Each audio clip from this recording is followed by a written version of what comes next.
But in terms of like whether you're going to become quote unquote dependent on a particular psychiatric medication, the first question is it doing what it's supposed to do? And do you want it to continue doing what it's supposed to do? My doctor just told me I've become dependent on ADHD medication. What does that even mean? I got off the phone with my doctor just now to get my Adderall prescription refilled. During the call, he asked me, do you take it every day or as needed? So I told him honestly, I take it every day because I feel I need it every day. My ADHD doesn't just vanish, but on the odd day that I forget to take it, I do just fine. It's when I forget for multiple days that it becomes an issue. And he said, it sounds to me like you've become dependent on stimulants. Okay. So I told him that I actually was planning on visiting a proper psychiatrist. My prescription was given by a GP, and seeing about altering my prescription. Maybe a non-stimulant would work or a lower dosage. And he replied, no, stimulants work best for ADHD symptoms. So now I'm very confused as to what he's going on about, to be honest. I shouldn't take my medication if I don't need it because I'll become dependent on stimulants, but I also need to take stimulants because it helps me the most, therefore making me dependent. It's really confusing logic, and I don't know how I feel about it. He didn't really elaborate either. No concerns about my blood pressure or anything. He just said, hey, you're dependent, just letting you know your prescription is ready for you to pick up. It's just really confusing, and I'm paranoid about my health as it stands. So this is really tough because especially if you've got ADHD, like anyone who's taking psychiatric medication usually has a concern that they're going to become dependent on it. I've seen this whether people have OCD, whether they have major depressive disorder, whether they have bipolar disorder, whether they have ADHD. People are afraid of becoming dependent on medication. And then sometimes you'll have clinicians who will be like, oh yeah, you're dependent on this medication now. Like a doctor is telling you this. And that's kind of terrifying. Like, isn't dependency on medication like a bad thing? And then you're like not really sure. And sometimes you'll even ask your doctor like, hey, like, is there some way to get off the medication? And they'll say like, no, this is the most effective treatment. So I disagree with a lot of what this GP says. I'm pretty sure the evidence backs me up better than it backs the GP up. We'll talk about that for a second. But what I'd love to do is talk to y'all today about what medication dependence means. Is it okay? Is it not okay? And how people wind up being dependent on medication. And is that scary? So the first thing to understand is that the reason we prescribe medication is to sustainably help people, right? So I'm going to ask y'all a question. Let's say I have a heart transplant, and as part of my heart transplant, I have to take immunosuppressive medication every single day. Why do I have to take immunosuppressive medication? So let's do a quick jaunt into physiology and transplant rejection. Not what y'all were expecting today, but let's explain this principle. So I have a body. My body has an immune system. My immune system learns what is me and what is not me. And then what the immune system does is starts to attack things that are not me, right? Pretty easy. Turns out that I got a bum ticker and I need a heart transplant.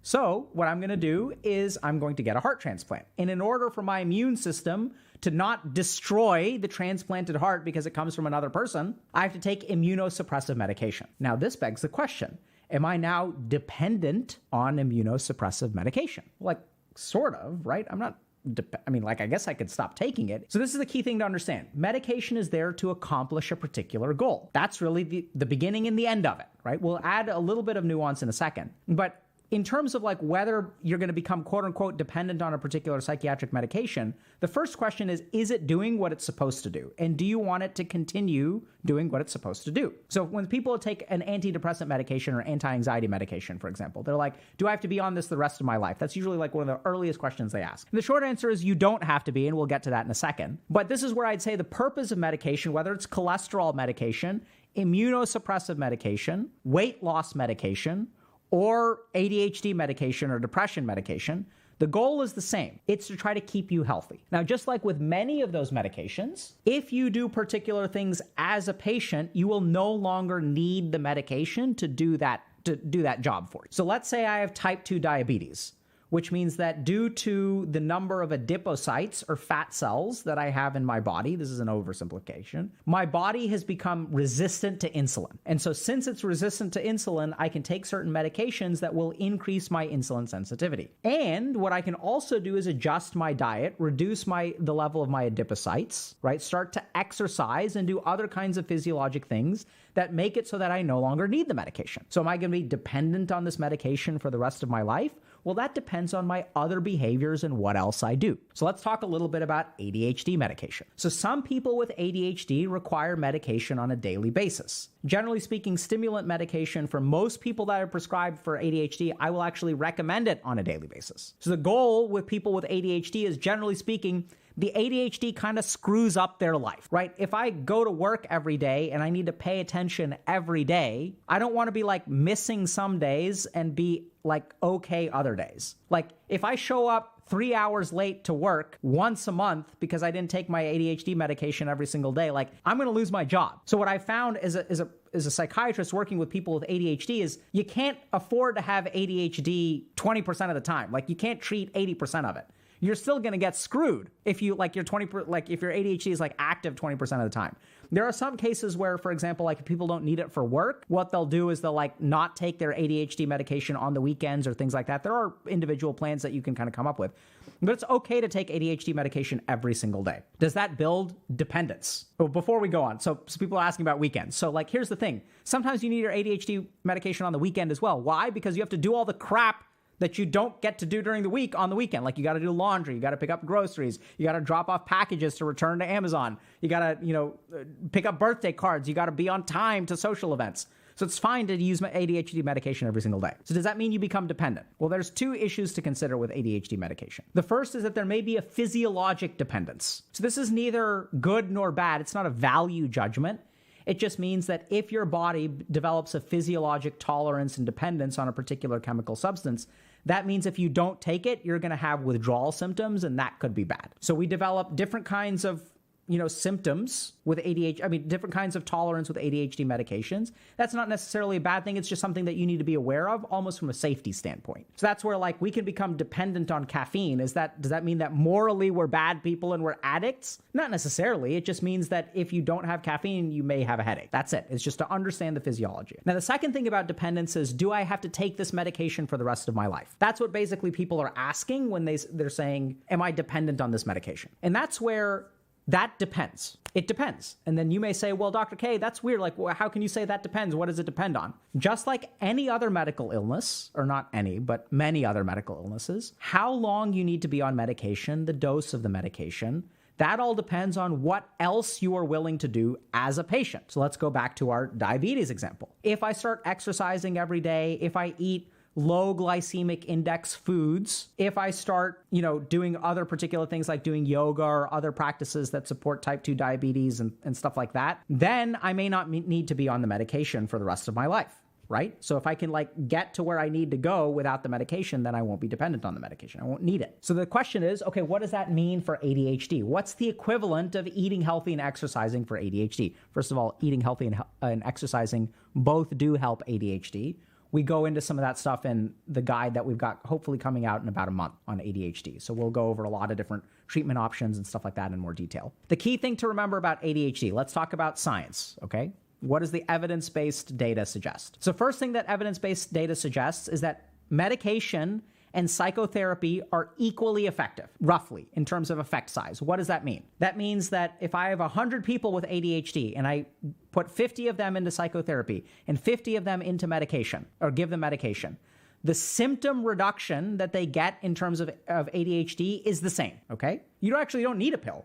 You can just go to therapy and you will get roughly the same effect size. Now, people may ask, how do you get therapy for ADHD? It gets complicated. There's also a bunch of info on this in the guide. But basically, a lot of the psychotherapy for ADHD is developing structures and systems to account for your ADHD. Essentially putting up guardrails so that your ADHD does not negatively impact your life. It is literally teaching people things like how to organize, how to prioritize, how to set alarms, how to set reminders. We go into a lot of detail about how to develop a good organizational system in the guide, but it teaches people these kinds of skills. And so just like any other psychiatric illness, there are certain skills you can learn that will mitigate or prevent the illness from harming you. So a simple example of that is anxiety and meditation. So if I have an anxiety disorder and I'm feeling very anxious and I learn to meditate, that can reduce the symptoms of anxiety and reduce my quote unquote dependence on anxiety medication. ADHD is no different. We can learn particular skills. That's what psychotherapy teaches us. Now, here's where the data gets interesting. So when you take people who have been given psychotherapy and people who have been given ADHD medication, effect size is roughly the same. Difference is duration of benefit after ending treatment. Here's where the dependence comes in. So when I take ADHD medication, if I stop the ADHD medication, I'm more likely to go back to square one. Whereas the cool thing about psychotherapy is if I do psychotherapy for, let's say, 20 weeks and I'm done seeing my psychotherapist, I will still get the benefit of that therapy for a year, 2 years, maybe even 3 years, or even somewhat quote unquote permanently. Depends on the person. But what we know is that the benefits of ADHD medication even last after you've done taking the medication. So people will still get positive benefits for 6 months, 9 months after stopping medication. So their symptoms don't return back to normal right away necessarily over long, large populations and longitudinal studies. So the duration of psychotherapy far outweighs the duration of medication, which is an important consideration. So when people ask me, am I going to be on medication for the rest of my life? It's like, well, that depends on whether you develop an organizational system that will protect you from your ADHD. And if you can learn how to organize, if you can learn how to prioritize, if you learn all these things, chances are you don't need medication. So the GP said stimulant medication works the best.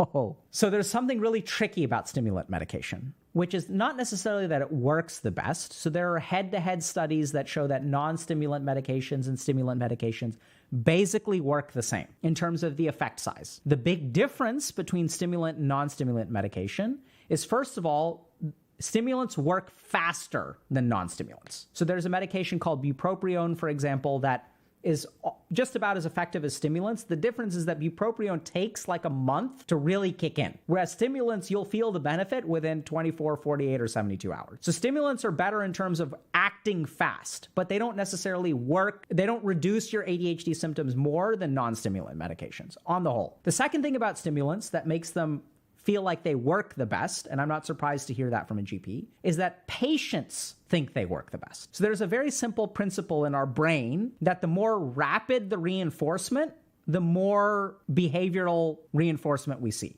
The more rapid the benefit, the more behavioral reinforcement we see. So for example, like stimulants work instantly.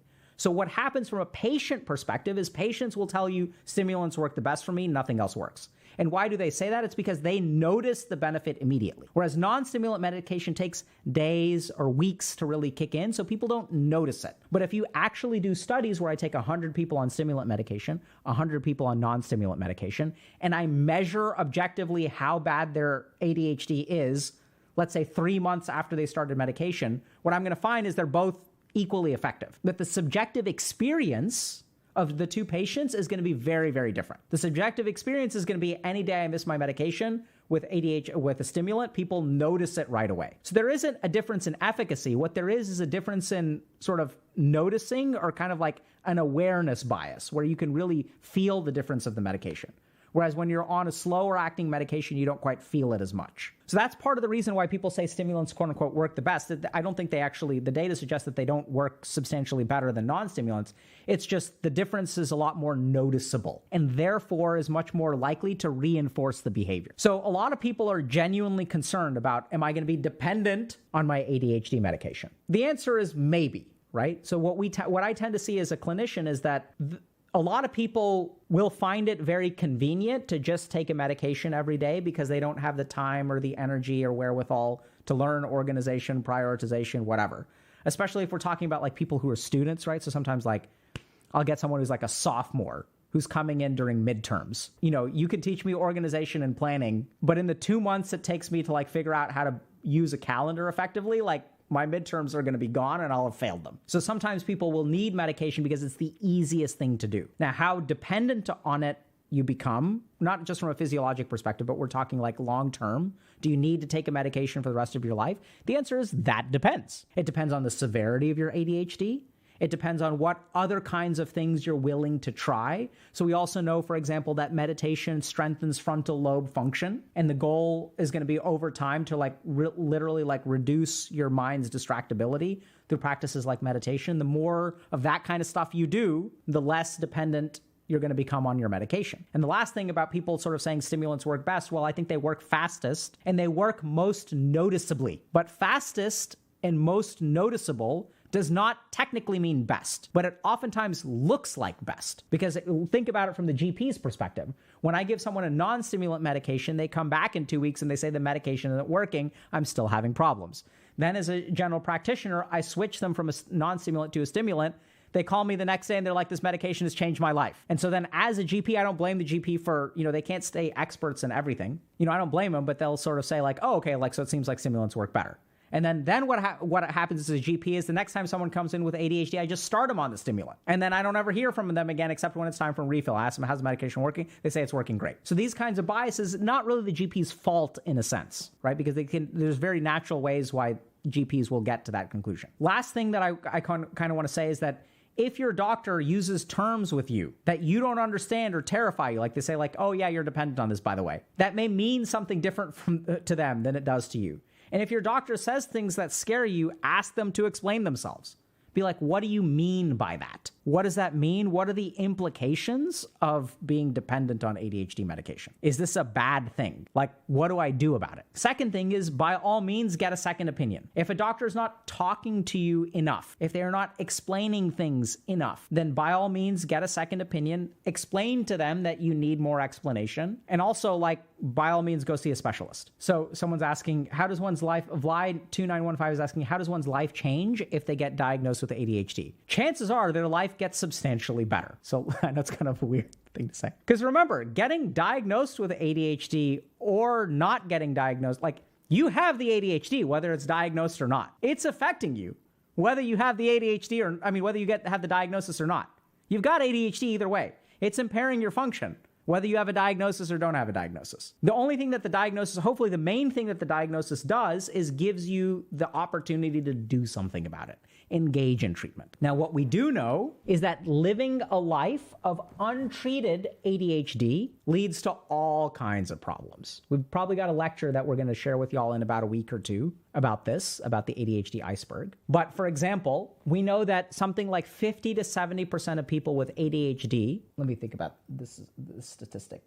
That sounds high even to me. I think I may be misquoting this. But if you look at the comorbidity of ADHD and depression, 3 to 5% of people with depression will grow up to later be diagnosed with ADHD. But of the people who have both, 50 to 70% of people with ADHD will also have depression later in life for that comorbid population. So what does that mean? Does that mean that if you've got ADHD, you have a 50% chance of getting depression? No. There's 4 people who have both. If you take that subset of people who already have both, what you see is that there is a causal relationship, ADHD leading to depression. And it doesn't go the other way. It's not just correlated. One causes the other. And why is that? It's because growing up with ADHD, especially untreated ADHD, shapes your life to be depressed later. So I'll give you all a simple example of this. Very fascinating study that found that kids with ADHD are less likely to be invited to birthday parties than neurotypical kids. Think about that for a second. So if I'm an ADHD kid, why does it mean I'm going to be less likely to be invited? It's because I don't pay attention. So all the other kids are talking about Pokemon cards, and I start randomly talking about something that's completely unrelated. And the kids all look at me like I'm weird because I'm highly distractible. I can't keep pace with the conversation. I also don't pay attention when they're talking to me, right? So over time, like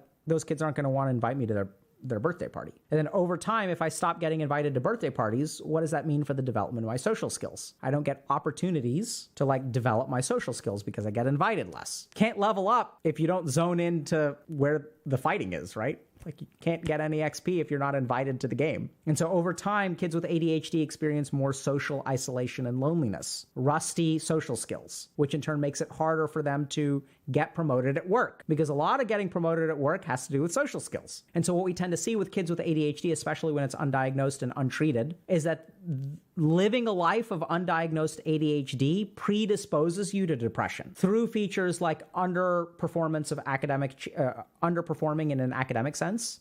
So there's underachievement academically for kids with ADHD. There's lack of social opportunities, which leads to isolation and loneliness. There are all these different factors where you can almost, this is what we do in the lecture that there's a whole lecture about this in Dr. K's Guide to ADHD and Doing Stuff, where you can map it out, how growing up with ADHD leads to particular factors which later in life lead to depression. Because what ADHD does is all of these factors over here are risk factors for depression later in life. So hopefully getting diagnosed changes your life for the better. Scalicious is saying, I often hear people say that ADHD and other disorders are being overdiagnosed. Do you think that this is true? So I've said this before, I'll say it again. I think ADHD is both the most overdiagnosed and at the same time, the most underdiagnosed psychiatric illness. So you may ask a question, wait, How can something be overdiagnosed and underdiagnosed? What I mean by that is I think that ADHD is oftentimes missed in people who have it. So this is why we're seeing a lot more adult ADHD diagnosis. Why is that? It's because the diagnosis was missed when they were kids. Why was it missed when they were kids? Because the kids were super smart and built up compensatory mechanisms that allowed them to hide the ADHD. So when you see a smart kid with ADHD, oftentimes that kid won't get diagnosed because even though they can't pay attention, they can use brute force reasoning to figure out what is going on. So I'll give you all just a classic example. So kid isn't paying attention in math class. My mind is wandering. I can't pay attention. Teacher says my name twice. And then suddenly I snap back to it. I can see the whole classroom is looking at me. Teacher is looking at me. And I can see that people are upset. Using my ADHD brain, which can quickly interpret information, I glance around the classroom. I see teacher is holding chalk. I see there are 4 problems on the chalkboard. 3 of them have answers. I look at the 4th problem that doesn't have an answer. I calculate very quickly because I have a high IQ. I say the answer. Teacher looks at me with suspicion because they were sure I wasn't paying attention, but I came up with the answer. They write the answer and then they move on. Kids with ADHD develop compensatory mechanisms. Leads to underdiagnosis of ADHD. At the same time, people overdiagnose ADHD. Parents are frustrated with their kids. Kids don't listen. All they ever want to do is watch the iPad. Parents never train attention in their kids. Anytime the kid is upset, anytime the kid is distracted, anytime my nanny doesn't show up, I'm guilty of this as well. Take the iPad. Turn on the screen. Shatters the kid's attentional span. Increases emotional dysregulation. Kid has problems at school because I never sit down and read with them at home. Parents are like, kid doesn't listen because I don't have healthy boundaries at home. Kid gets diagnosed with ADHD. So it's both overdiagnosed and underdiagnosed. Sounds like me? Oh yeah, you betcha.